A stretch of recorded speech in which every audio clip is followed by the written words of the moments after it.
যুদ্ধের জন্য সামরিক বাহিনীকে প্রস্তুত থাকার নির্দেশ দিয়েছেন ভারতের প্রতিরক্ষা মন্ত্রী রাজনাথ সিং। লখনৌতে অনুষ্ঠিত ভারতীয় সশস্ত্র বাহিনীর জয়েন্ট কমান্ডার্স কনফারেন্সে রাখা ভাষণে এই নির্দেশ দেন। বাংলাদেশের সাম্প্রতিক অস্থিরতা পর্যবেক্ষণের কথাও বলেন সেনাদের।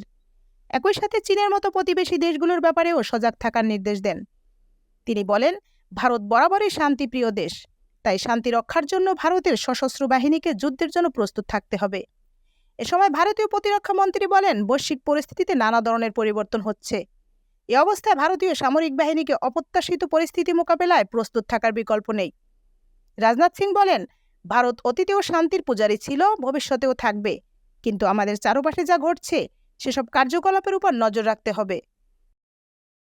বিশ্ব পরিস্থিতির কারণে আমি সব সামরিক কমান্ডারদের নির্দেশ দিয়েছি ভারতের শান্তির জন্য সব সময় যুদ্ধের জন্য তৈরি থাকতে, কারণ কোনোভাবেই আমাদের শান্তি ভঙ্গ করা যাবে না।